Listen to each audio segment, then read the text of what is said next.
j'espère que vous allez bien. On se retrouve ce soir pour une nouvelle vidéo. Ça fait longtemps que j'avais pas filmé la nuit, hein. L'équipe de la nuit est toujours présente, dédicace à Overclock. Et on se retrouve donc dans cette nouvelle vidéo pour parler d'un produit de chez Cooler Master, ça faisait longtemps. Et il s'agit des tout derniers écouteurs qu'ils ont sortis, ils sont même pas tout à fait sortis alors que vous regardez cette vidéo.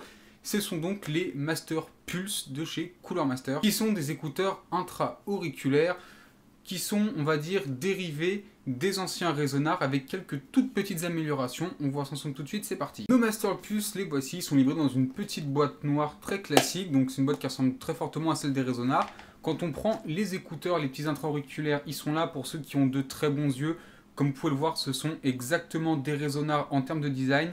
Et j'irai même plus loin, si vous êtes déjà possesseur de résonars et que vous voulez les changer parce qu'ils sont trop usés ou autres, vous n'avez même pas besoin de regarder la vidéo, achetez les Master Pulse, ce sont exactement les mêmes mais en un petit peu mieux. Pour les autres qui ne connaissent pas trop le produit, on voit ça un peu plus en détail. Dans le bundle, on retrouvera cette petite boîte ronde, donc c'est une boîte de transport assez classique. Donc Cooler Master aime bien changer, hein, depuis qu'ils ont sorti les premières générations de pitch, on a eu le droit à des boîtes carrées, on a eu le droit à des boîtes souples, à des boîtes dures, et maintenant on a le droit à des boîtes rondes. Donc toujours le même principe, les petits embouts supplémentaires pour adapter la taille à vos oreilles, et la petite boîte avec le petit élastique à l'intérieur, boîte dure cette fois-ci, pas comme sur les Pulse, pas comme sur les Pitch Pro pardon, qu'on avait vu la dernière fois. Donc la boîte dure, moi personnellement je préfère, c'est pas mal même si ça prend un petit peu plus de place. Pour ce qui est du design de ces écouteurs, c'est comme je l'ai dit juste avant, exactement la même chose que les résonars, c'est-à-dire qu'on a un corps en aluminium qui est très bien fini, très bien soigné. Et le reste de l'écouteur est fait en plastique avec derrière la petite bague réglable dont on parlera plus tard, qui elle est en plastique mais c'est fait de très bonne qualité. Et ici c'est pas en argent, ça rend très bien. Avec un câble comme vous pouvez le voir plat, donc très pratique, ça s'en mêle vachement moins que les câbles ronds, qui est aussi gris.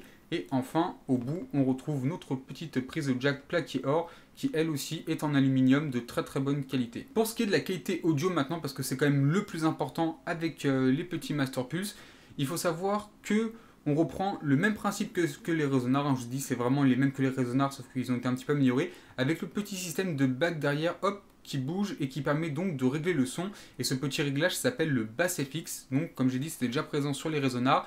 Et donc quand vous avez la bague vers le haut, ça donne un son entre guillemets normal, et quand vous avez la bague vers le bas, ça va donner un peu plus de puissance au son et ça va donner des basses un peu plus poussées. Alors est-ce que ça marche? Oui, ça marche très bien, ce n'est absolument pas marketing, ça marche vraiment très bien. Et même quand le Bass FX est activé, le son est clairement de meilleure qualité. Et moi en fait je vous conseille de laisser tout le temps le Bass FX activé parce que ça donne vraiment un très bon son. Même pour une écoute de voix quand c'est en mode kit main libre, c'est parfait, il n'y a aucun souci. Pour les caractéristiques techniques, rapidement, on est sur une réponse en fréquence de 20 à 20 000 Hz, ce qui est quelque chose d'assez classique pour du matériel audio milieu de gamme.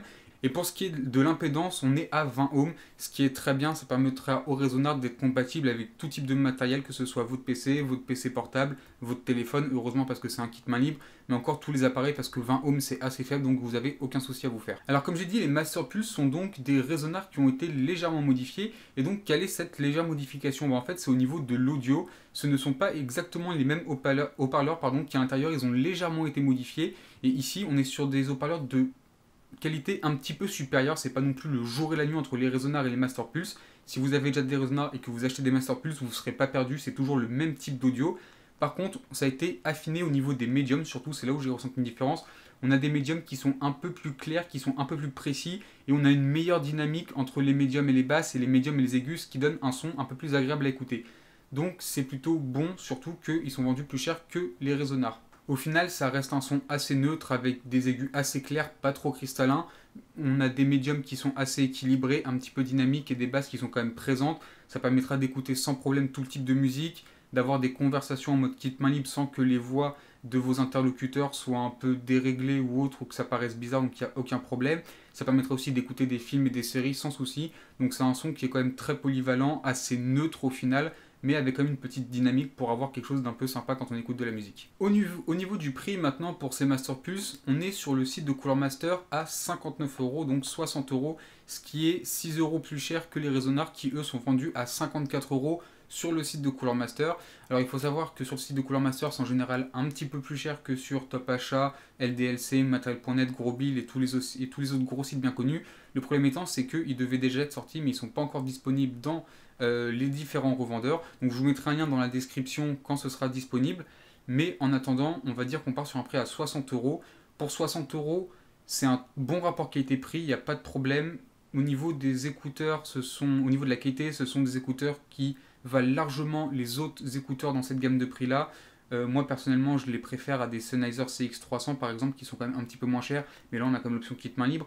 Donc pour 60 euros c'est un très bon rapport qualité-prix, mais si vous pouvez les trouver autour de 55 euros ce serait vraiment mieux parce que 60 euros ça commence à faire quand même une petite somme pour des écouteurs intra-auriculaires. Voilà, c'est tout pour la vidéo de présentation de ces Master Pulse. J'espère que la vidéo vous a plu. Si vous avez déjà des Resonars, dites-moi ce que vous en pensez, et si vous avez déjà des Resonars, dites-moi si vous seriez prêt à passer sur des Master Pulse ou pas en fonction de ce que je vous ai dit.